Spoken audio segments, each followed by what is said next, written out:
Hai movie lovers, apa kabar nih? Semoga baik-baik aja ya. Kali ini saya akan merangkum alur cerita film Cruella tahun 2021. Film ini menceritakan tentang seorang desainer nyentrik yang berusaha membalas dendam atas kematian ibunya. Oke, mending langsung aja kita bahas ke alur cerita filmnya.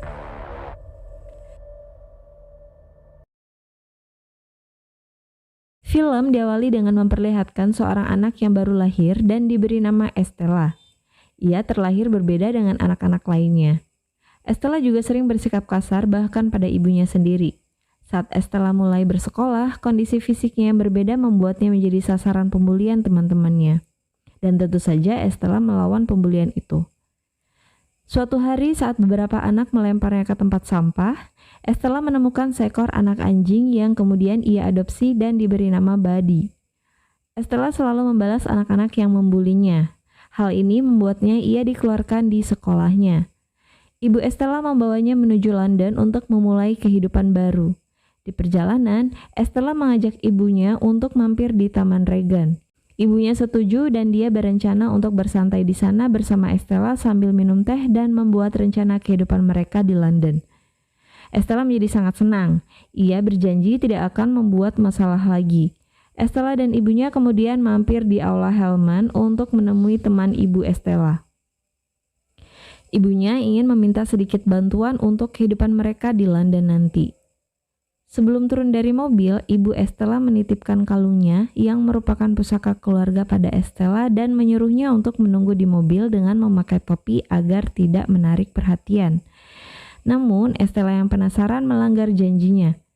Ia dan Buddy menyelinap masuk ke dalam aula di mana sebuah acara mewah sedang berlangsung.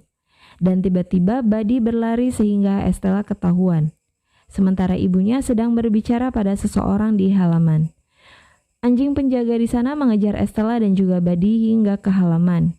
Saat Estella bersembunyi, anjing-anjing itu menyerang ibunya dan membuatnya jatuh dari tebing. Wanita yang berbicara dengan ibunya berkata, tadi ibu Estella mengancamnya untuk mendapatkan uang. Estella pun kabur sambil menangis. Tanpa sadar, kalung peninggalan ibunya tertinggal di sana. Estella menumpang sebuah mobil box dan turun di Taman Regent. Estella kembali menangis karena seharusnya ia di sana menikmati teh bersama dengan ibunya. Estella pun merasa sangat bersalah. Keesokan harinya, Estella yang tertidur di Taman Regent terbangun karena dua anak yang ahli mencuri yang bernama Horace dan juga Jasper serta anjing mereka yang bernama Wing. Beberapa saat kemudian, polisi patroli mengejar mereka. Estella yang tidak punya tujuan ikut berlari bersama Horace dan juga Jasper menuju ke sebuah bangunan kosong. Di sana, Estella kembali menangis teringat ibunya. Jasper menawarkan Estella untuk tinggal bersama mereka, walau sebenarnya ia hanya ingin memanfaatkan Estella sebagai pengalih perhatian. Estella berkata ia ingin menjadi perancang busana seperti ibunya dan bukan pencuri, namun keadaan yang memaksanya. Estella mewarnai rambutnya agar tidak mencolok. Scene lalu berpindah ke masa remaja Estella 10 tahun kemudian. Rambut Estella kini berwarna merah. Ia masih tinggal bersama Buddy, Horace, dan juga Jasper. Mereka hidup bersama layaknya keluarga dan masih tetap mencuri. Bahkan Buddy dan Wing juga membantu aksi mereka. Estella merancang semua kostum mereka untuk menyamar. Walau pencurian mereka selalu berhasil, Estella merasa belum puas karena ia tahu bukan kehidupan seperti ini yang diinginkan ibunya. Di hari ulang tahun Estella, Horace dan Jasper memberikan kejutan ulang tahun berupa lowongan kerja di Liberty Inn London, tempat para perancang busana terbaik. Jasper membuat Estella bekerja di sana karena ia memperhatikan Estella selalu menatap ke sana setiap mereka lewat. Estella terharu dan berterima kasih. Ia pergi ke Taman Regent dan berbicara seolah sedang bercerita pada ibunya. Scene lalu berpindah ke Liberty Inn London, dan ternyata Estella bekerja di sana sebagai cleaning service. Estella beberapa kali mengajukan dirinya untuk pindah ke bagian permak, namun ditolak. Suatu hari, Estella dihukum membersihkan ruangan sendirian karena menghina salah satu pakaian yang dipajang. Estella mengerjakan hukumannya sambil mabuk dan merancang kembali pakaian tersebut. Pagi harinya, Estella terbangun dalam kaca pajangan. Bosnya sangat marah, namun Saat akan menghukum Estella, seorang perancang terkenal bernama Baroness datang. Baroness mempertanyakan gaun yang diubah Estella, bukan untuk marah, melainkan ia merekrut Estella untuk bekerja di tempatnya. Baroness merasa tampilan pajangan kali ini adalah yang terbaik yang pernah ia lihat di sana. Estella pergi bersama Horace dan juga Jasper yang sudah mencuri beberapa barang Liberty in London. Keesokan harinya, Estella memulai harinya sebagai perancang di tempat Baroness. Baroness tertarik dengan gaun rancangan Estella. Walau ada beberapa hal yang masih harus diperbaiki, tetap saja hal ini membuat Estella merasa sangat senang. Saat pulang bekerja, Estella mampir ke sebuah butik pakaian bekas dan berkenalan dengan pemiliknya. Di hari selanjutnya, saat bekerja, Baroness meminta Estella menyiapkan makan siangnya dengan permintaan yang sangat rumit. Estella menyiapkannya sesuai dengan permintaan Baroness. Sejak saat itu, Estella mendapat perlakuan khusus dari Baroness. Ia bahkan menyebut Estella gadis yang berbakat. Seperti biasa, Estella menceritakan hal ini di Taman Regent. Estella sangat merindukan ibunya. Suatu hari, Estella melihat Baroness memakai kalung yang sama persis dengan kalung peninggalan ibunya yang ia hilangkan dulu. Baroness berkata kalung itu merupakan pusaka keluarga yang dulu dicuri karyawannya. Ia juga menceritakan karyawan itu cukup lama bekerja dengannya. Setelah mencuri kalung, karyawan tersebut kembali menemuinya, namun ia tewas karena jatuh dari tebing. Estella sangat terkejut mendengar hal ini. Setelah bekerja, Estella duduk di Taman Regent bersama Horace dan juga Jasper. Ia menceritakan hal yang baru ia dengar dari Baroness. Ia berniat untuk mengambil kembali kalung ibunya yang dipakai oleh Baroness. Di rumah, Estella bersama Horace dan Jasper menyusun rencana pencurian kalung tersebut. Mereka akan melakukannya pada pesta hitam putih. Sebelumnya, mereka harus mengetahui peraturan keamanan, posisi kamera, penempatan penjaga, dan jadwal acara. Setelah menggali informasi ini saat Baroness beristirahat untuk memulihkan tenaga selama 9 menit seperti biasanya. Selanjutnya, mereka melumpuhkan sistem keamanan, menyabotase kamera, membuka berangkas lalu mencuri kalung. Di hari tersebut, Estella akan berperan sebagai pengalih perhatian. Scene kemudian berpindah ke hari pesta hitam putih. Horace dan Jasper datang ke sana menggunakan mobil pengendali hama. Horace masuk melalui pintu depan, sementara Jasper menyelinap melalui lubang bawah tanah untuk memanipulasi CCTV. Beberapa saat kemudian, Baroness turun bersama 3 anjingnya yang dulu mengejar Estella mendorong ibunya dari tebing. Baroness menemui Anita, seorang wartawan yang kebetulan adalah teman SD Estella. Sesaat kemudian, Estella datang dengan jubah berwarna putih. Ia juga menjatuhkan gelas agar menjadi pusat perhatian. Dengan sebatang korek, Estella membakar jubahnya dan penampilannya berubah menjadi sangat menakjubkan dengan gaun berwarna merah rancangan Baroness tahun 1965 yang sudah ia modifikasi. Baroness tidak mengenali Estella karena Estella telah menggunakan rambut aslinya. Ia memerintahkan penjaga untuk menangkap Estella. Sementara Horace naik ke lantai atas, Estella berhasil mencuri kunci dan melemparkan pada Horace, namun ternyata kalung yang ia incar sedang dipakai oleh Baroness. Hal tak terduga lainnya, Horace tertangkap basah sedang berada di depan brankas yang sudah terbuka. Baroness menyuruh Estella duduk. Estella kemudian memperkenalkan dirinya dengan nama Cruella dan alasannya membuat kegaduhan adalah karena ingin mendapatkan perhatian Baroness. Estella hanya meracau karena ini hanya ingin mengulur waktu. Jasper membantunya dengan menaruh tikus pada hidangan pesta yang membuat Baroness sangat ketakutan. Estella langsung mengambil kalung tersebut dan melemparnya pada Buddy. Horace pun terjatuh menimpa kue. Pesta pun menjadi sangat kacau. Baroness yang melihat Buddy membawa kalung segera meniup peluit untuk memanggil anjing-anjingnya. Seketika Estella teringat pada kematian ibunya, di mana setiap bersembunyi, Baroness membunyikan peluit sehingga anjing-anjing itu menyerang ibunya.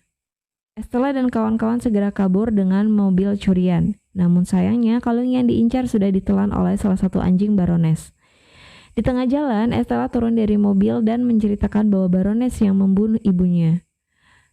Kematian ibunya bukanlah salahnya, melainkan karena perbuatan Baroness. Di rumah, Estella bertekad untuk membalas dendam atas kematian ibunya. Keesokan harinya, Estella tetap menjadikan dirinya sebagai Cruella yang berkepribadian ekstrim. Ia minta Horace dan Jasper menculik anjing-anjing Baroness, lalu ia pergi menemui Anita, teman SD-nya. Anita masih mengenalnya, namun Estella meminta Anita untuk memanggil namanya dengan nama Cruella. Estella meminta Anita membuat artikel tentang Cruella agar ia lebih dikenal. Di sisi lain, Horace dan Jasper menjalankan misi penculikan anjing Baroness yang berada di salon hewan dengan menggunakan Wing sebagai umpan. Anjing-anjing itu dapat ditangkap dengan sangat mudah. Sementara itu, Cruella mengunjungi Artie di butiknya. Ternyata artikel tentang Cruella sudah tersebar. Cruella memberitahukan pada Artie bahwa dirinya adalah Estella dan ia meminta bantuan Artie untuk bekerja sama dengannya. Sesampainya di rumah, Cruella bersikap sangat kasar pada Horace dan Jasper. Ia bahkan tidak mengucapkan terima kasih atas bantuan mereka. Cruella merubah dirinya kembali menjadi Estella dan pergi bekerja.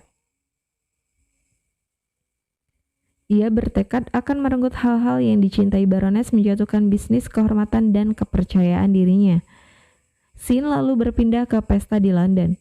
Cruella kembali mencuri perhatian dengan segala aksinya. Anita juga sudah berada di sana untuk meliput dan menerbitkan artikel baru tentang Cruella. Perhatian publik untuk Baroness kini teralihkan pada Cruella. Hal ini membuat Baroness sangat jengkel. Ia memerintahkan anak buahnya untuk menjatuhkan Cruella seperti pesaing-pesaing baru sebelumnya. Namun Cruella malah semakin terkenal. Baroness mencari cara untuk mengalahkan pamor Cruella.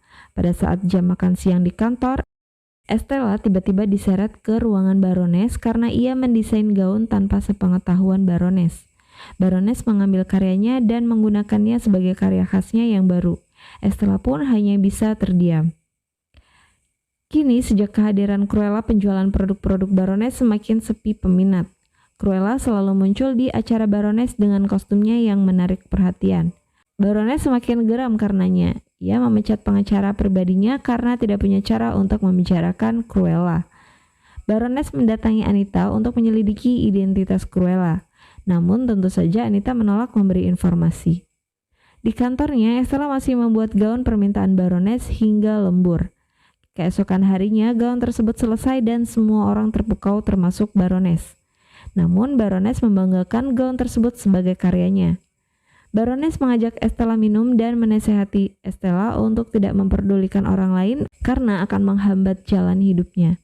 Mereka juga membahas tentang Cruella dan Baroness sebenarnya kagum dengan Cruella yang menurutnya hebat, nekat, dan memiliki ide yang brilian.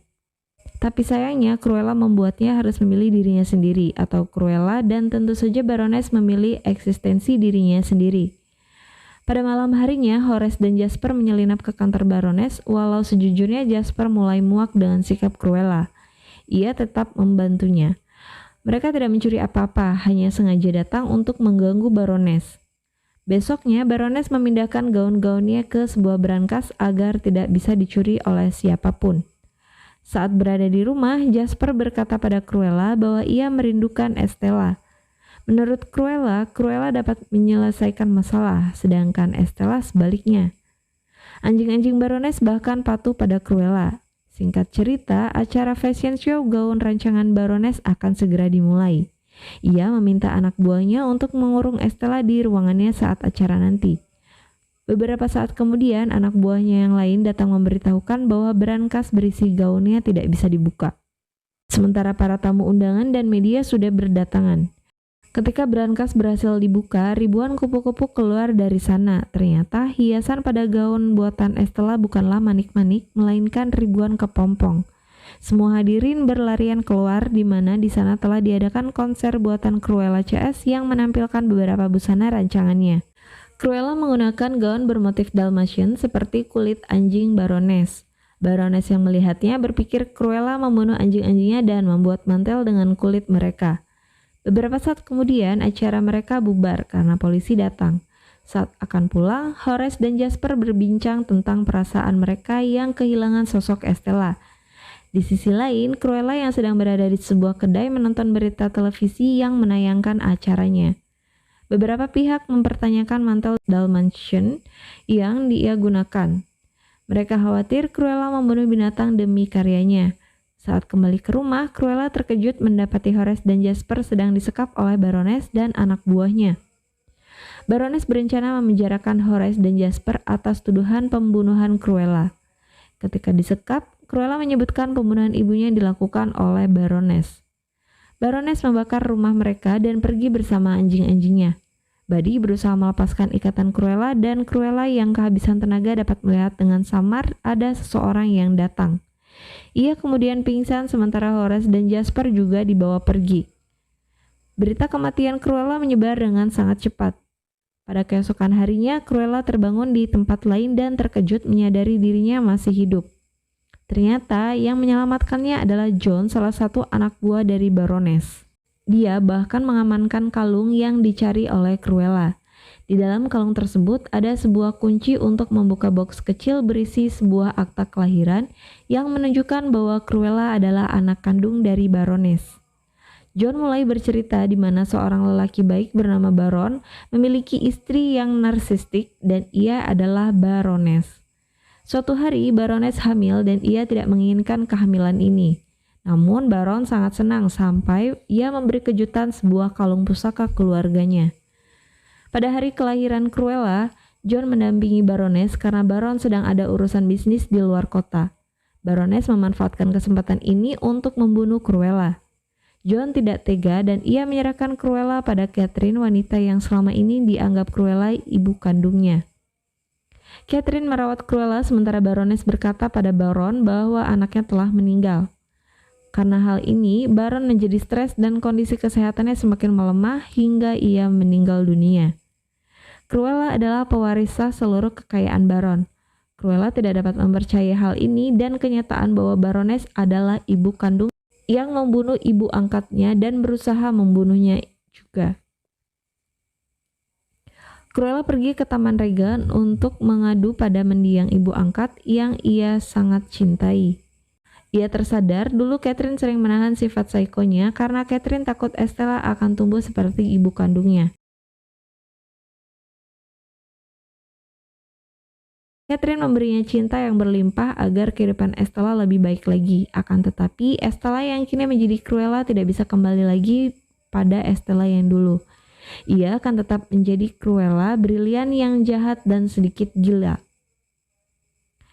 Ia merasa dirinya tidak seperti Baroness, tetapi jauh lebih baik dan ia tetap akan mengejutkan balas dendamnya. Cruella berjanji akan selalu mencintai Catherine. Di sisi lain, polisi melaporkan pada Baroness bahwa mereka sudah menahan Horace dan Jasper. Namun mereka tidak menemukan mayat Cruella, sehingga kemungkinan besar Cruella masih hidup. Di sisi lain, Horace dan Jasper mengenang kematian Cruella yang lebih mereka kenang sebagai Estella. Beberapa saat kemudian, Cruella datang bersama Buddy menabrakan ke kantor polisi. Para polisi mengejarnya sementara Wing datang memberikan kunci sel sehingga Horace dan Jasper dapat bebas. Setelah berhasil mengalihkan perhatian polisi, Cruella menemui Horace dan juga Jasper. Ia menceritakan kenyataan bahwa Baroness adalah ibu kandungnya. Horace dan Jasper terkejut, namun mereka menolak untuk membantu Cruella. Cruella meminta maaf atas sikapnya pada Horace dan Jasper, dan hanya merekalah keluarga Cruella. Horace dan Jasper akhirnya luluh. Cruella berencana melakukan aksinya pada pesta amal Baroness yang akan diadakan di akhir pekan. Mereka membutuhkan alamat dan ukuran baju semua tamu. Arti dan rekan penjahitnya akan menjadi jubah hitam dan beberapa cat serta korset ulang. Besok harinya, Cruella mendatangi butik Arti. Arti sangat senang melihat Cruella yang masih hidup. Ia dengan senang hati bersedia membantu rencana Cruella yang akan datang. Cruella dan yang lainnya menjalankan misinya. Ia mengirimkan busana buatan pada tamu undangan Baroness dengan sebuah catatan yang bertuliskan untuk mengenang kematian Cruella Baroness. Hari yang ditunggu pun telah tiba. Jasper menanyakan ulang pada Cruella untuk tidak membunuh Baroness karena kematian Baroness mungkin tidak akan bisa menyembuhkan lukanya. Cruella berjanji tidak akan membunuh Baroness kecuali dalam keadaan mendesak. Cruella berterima kasih pada Jasper. Di sisi lain, Baroness sedang bersiap untuk pestanya. Rupanya ia sudah tahu Cruella masih hidup. Ia memerintahkan anak buahnya menyingkirkan Cruella sebelum para tamu melihatnya karena mereka juga sudah berpikir Cruella telah tewas. Para tamu mulai berdatangan ke lokasi acara yaitu Aula Hellman, tempat ibu angkat Cruella dibunuh. Semua tamu berpenampilan mirip seperti Cruella. Sementara itu, Cruella menelpon kepolisian bahwa akan ada perampokan berencana di Aula Hellman. John menyerahkan alat komunikasinya kepada Jasper yang menyamar. Jasper memerintahkan semua anak buah Baroness berkumpul di perpustakaan karena Baroness marah. Mendengar hal itu, semua penjaga segera berkumpul dan Horace mengunci mereka. Baroness yang baru saja turun untuk menyambut para tamu kebingungan melihat mereka semua seperti Cruella. Cruella yang aslinya juga berada di sana. Baroness pun menjadi salah tingkah. Ia akhirnya berpura-pura bersulang atas nama Cruella. Baroness berkeliling untuk mencari Cruella dan dia bertanya pada Anita yang juga hadir di sana. Tentu saja Anita berlagak tidak tahu apa-apa. Cruella berjalan dengan leluasa mendekati Baroness dan ia menusukkan tusuk kondenya ke bokong Baroness. Sehingga Baroness sempat terkecoh dan Cruella berhasil mengambil alih peluit anjingnya. Cruella kemudian mengganti penampilannya menjadi Estella. Tiba-tiba saja anjing-anjing Baroness menariknya keluar dan ternyata di ujung tebing Cruella sedang berdiri membunyikan peluit anjingnya. Baroness melepas anjingnya untuk menyerang Cruella, namun anjing-anjingnya malah sangat patuh pada Cruella. Cruella berkata ia datang untuk mengusir Baroness dan dia juga menyapa Baroness dengan sebutan ibu. Baroness baru saja menyadari bahwa Cruella adalah anak kandungnya. Sementara itu, semua orang yang berada di ruangan diminta untuk menuju ke halaman tanpa disadari oleh Baroness. Baroness mendekat untuk memeluk Cruella, lalu mendorongnya dari tebing disaksikan oleh semua orang yang ada di sana. Baroness yang tersadar perbuatannya dilihat banyak orang termasuk polisi langsung berdalih bahwa Cruella melompat sendiri. Scene kemudian berpindah ke pemakaman. Di sana terlihat makam Estella karena didorong Baroness. Cruella sedang berpenampilan seperti Estella, tidak ada yang datang ke pemakamannya selain dirinya sendiri yang kini hidup sebagai Cruella. Scene kembali ke malam kejadian. Baroness ditangkap polisi atas tuduhan pembunuhan Estella. Sebelum kejadian, Cruella sudah mengatur bahwa Estella menyerahkan seluruh harta warisannya pada Cruella. Ia juga sudah mempersiapkan dirinya sebelum Baroness mendorongnya sehingga ia bisa selamat. Ia kembali muncul sebagai Cruella saat Baroness ditangkap polisi. Cruella mengucapkan selamat tinggal pada Estella jati dirinya yang dulu. Ia melemparkan kalung ibunya ke peti Estella dan Cruella kemudian mengganti tulisan gerbang Aula Hellman menjadi Aula Hell. Cruella melanjutkan hidupnya bersama Horace, Jasper, Artie, John, dan anjing-anjingnya sebagai Cruella de Vil. Dan film Cruella pun selesai. Oke, semoga kalian suka dengan alur cerita film ini. Sampai ketemu di film selanjutnya. Terima kasih.